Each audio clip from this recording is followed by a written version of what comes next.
How's it going, guys? Welcome back to the Black Metal Rebellion. I'm your host, Jesse Morgan, aka Slammerella. And today we are going to be doing a slight review of the new Rob Zombie, and that is the Lunar Injection Kool-Aid Eclipse Conspiracy. And that is the last time I'm going to be saying the full name of this album. Thank you to Chris Oliveira, aka Riz Cannon, for actually going out of his way and picking me up a copy of this. Because in Canada, Amazon wanted $20 plus shipping for this, and I wasn't about to pay that. And the funny thing is, when this first came out, I wasn't really the biggest fan, so I definitely wasn't going to pay that. So thank you again to Chris, aka Riz Cannon, aka Chris Exodus, for picking this up for me. Awesome dude. Go check his channel out. He has one on YouTube as well. He's also on TikTok. I'll have his information in the description box below. So let's talk a little bit about the new Rob Zombie album, the Lunar Injection Eclipse something something blah blah blah. All right, so this album has 17 tracks, and if you gave it a listen, you'll know that about half of them are instrumental, interlude, sample things. And I think this is easily enough to say one of Rob Zombie's most experimental albums, and what the band would call the most Rob Zombie album. So it's very full of his niches and eccentricities and quirks and Rob Zombie-isms for sure. Let's just kind of go through each track quickly, and then I'll give my thoughts and whatnot. So the first track is a interlude thing called Expanding the Head of Zed. It's this kind of short but interesting little interlude. It's not bad, and it's a little bit of a mood setter.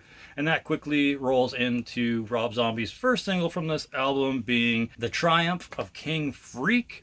And of course, it is the heaviest track on the album. It's very catchy, and being the first single off this album, kind of misleading, because releasing this as the main single for the new album, it makes the audience think they're getting the heaviest Rob Zombie album ever, and that's just not the case. It's not slow or boring by any means, but it's definitely not the heaviest or fastest Rob Zombie album ever. So right after that, we go into track number 3 with a song called The Ballad of Sleazy Rider. It has this funny little intro, and it's a fairly heavy song.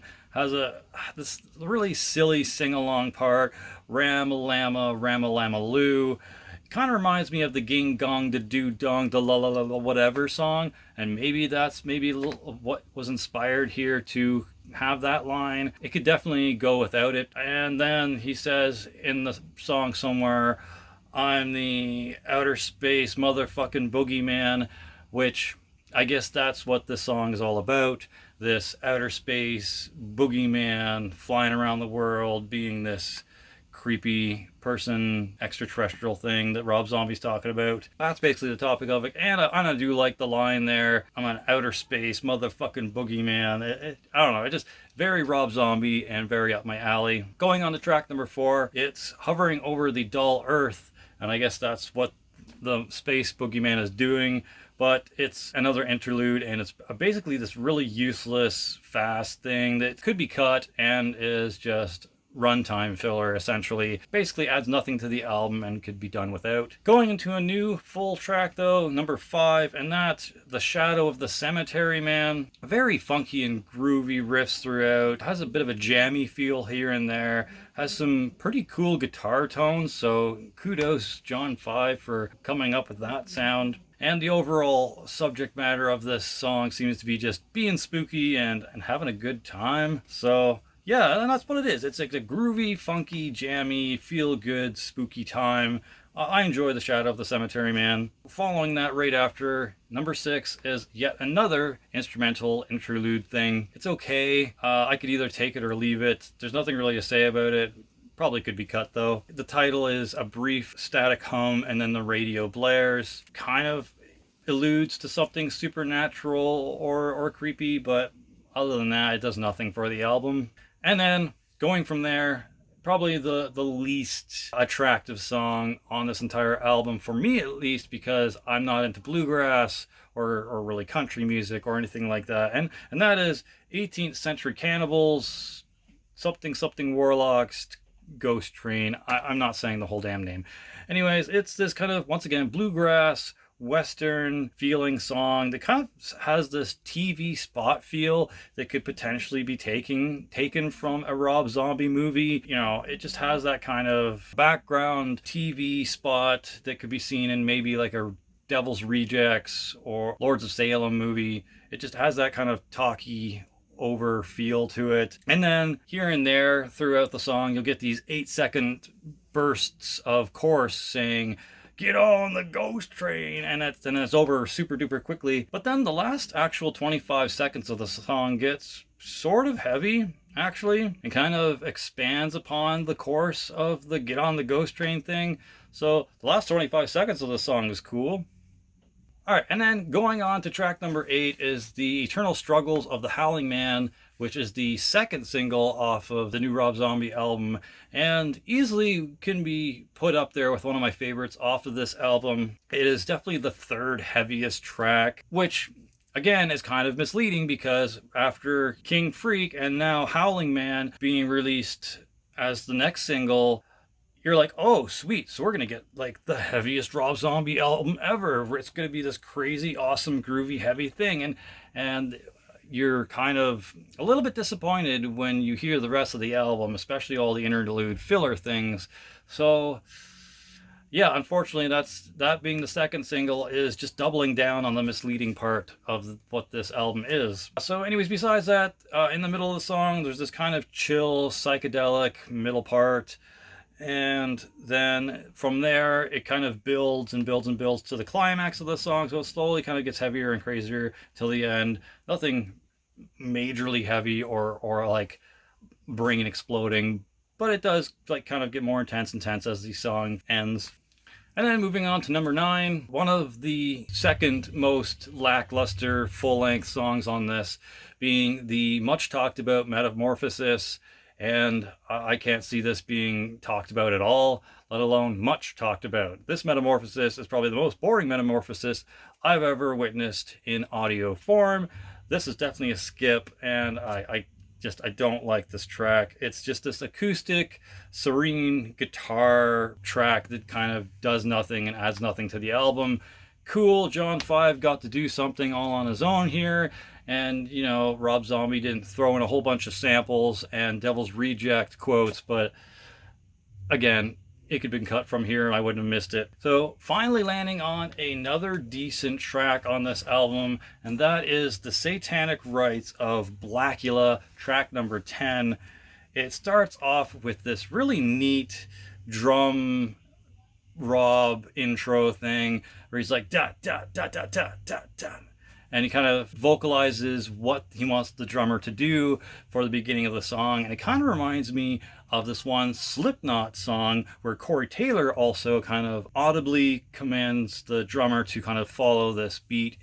If I can find it, I'll quickly add it in here. I have this one.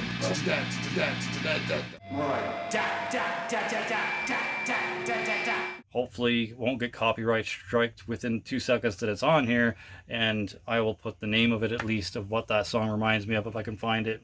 So the song also has these like really groovy, bombastic verses, definitely get your head banging. And then the chorus is just even more, slightly more epic than those riffs and compositions.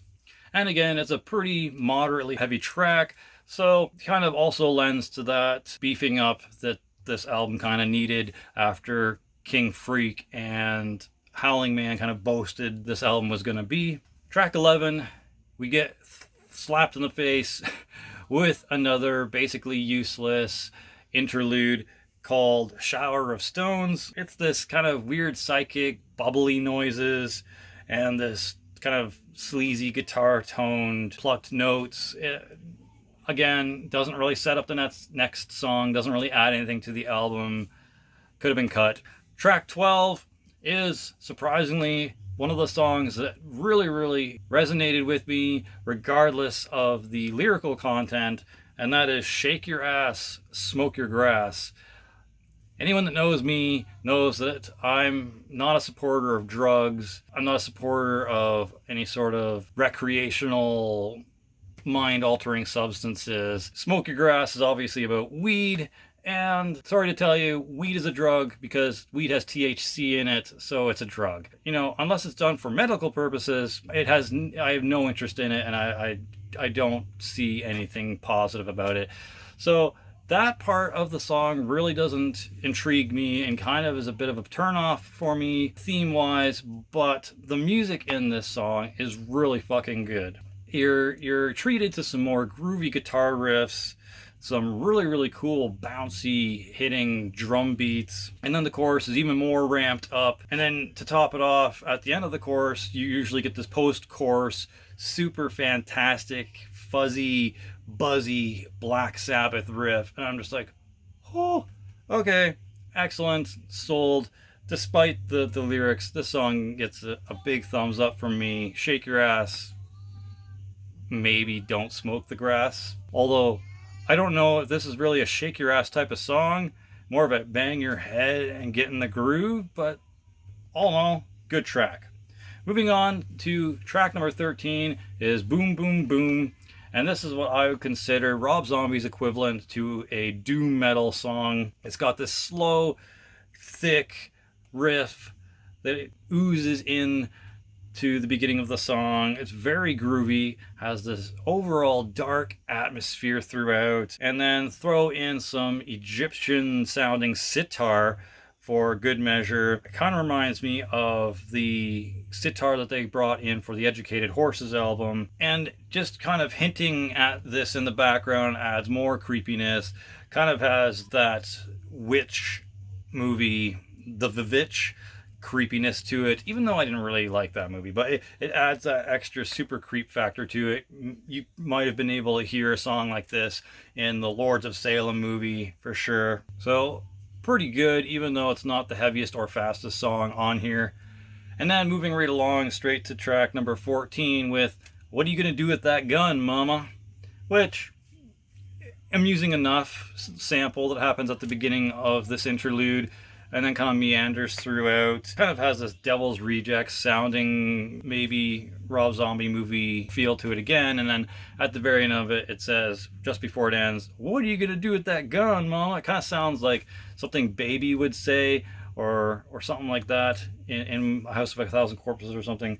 But yeah, it's, again, could have been left off of this album. I don't feel like it really added all that much cool uniqueness to it. And yeah, just another useless interlude in my opinion.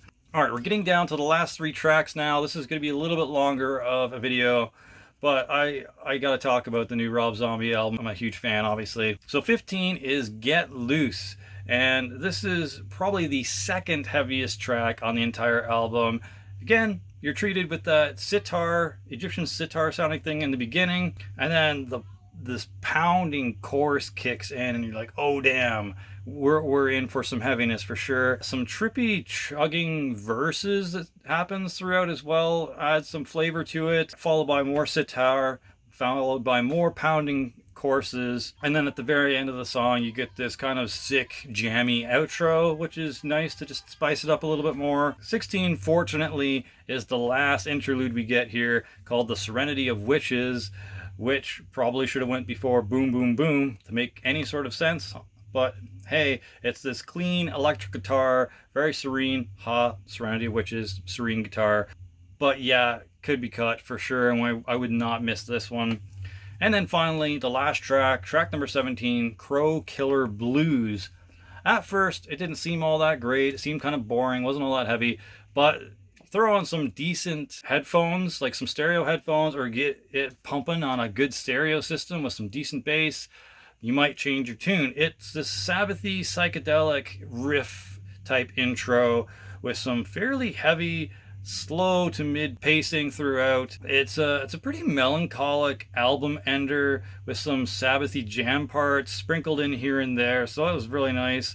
And then there's this psychedelic kind of clean riff near the end, and then oddly enough it fades out a bit, and then the last few seconds are this background sounding jam session with some more sitar sprinkled in, going around these kind of bouncy riffs, and then it ends, so maybe hinting at what's to come, I don't know. But yeah, really interesting ending to the album overall, and kind of, again, seems like it ends on a melancholic note. But yeah, so with that being said, what did I think of this Rob Zombie album?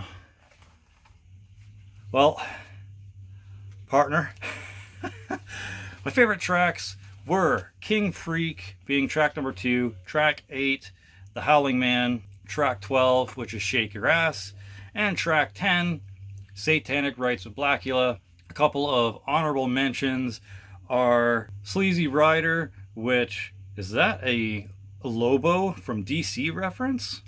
And then track 5, which is Cemetery Man, and track 15, Get Loose, again the second heaviest song on the album.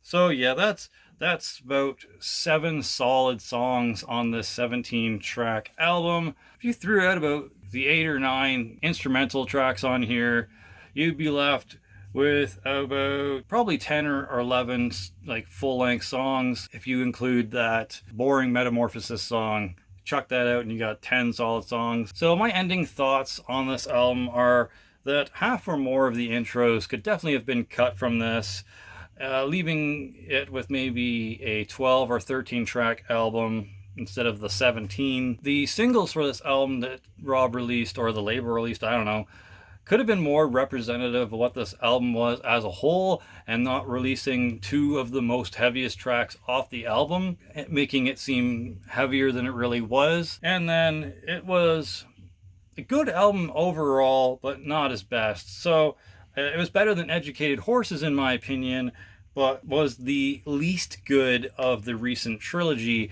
being Venomous Rat Regeneration Bender and Acid Witch Warlock. Yeah, the album that came before this one. So out of those 3, it was kind of the least good one out of those. But all in all, I'm gonna have to give this a 7 out of 10. I might do a ranking of the Rob Zombie albums, maybe including the White Zombie albums too. Let me know if you'd want me to include the White Zombie albums in that. But yeah, I might do a Rob Zombie albums ranked video in the future. Let me know if you want to see that. And that's it. That's my thoughts on the new Rob Zombie album, the Lunar Injection Kool-Aid Eclipse Conspiracy. Hopefully this is the third and final album in his long album title series. Hopefully he gets back to just maybe like a 2 or 3 word album titles from here, and has finally discovered himself enough after writing this album to give us something a little bit more refined and a little less soul searching and experimental in the next one. But I guess we'll have to see. Cheers. Thanks again to Chris Exodus, aka Riz Cannon, on YouTube. I'll have his links in the description box below. For glory, for the Rebel Alliance. Slamarella out, partner.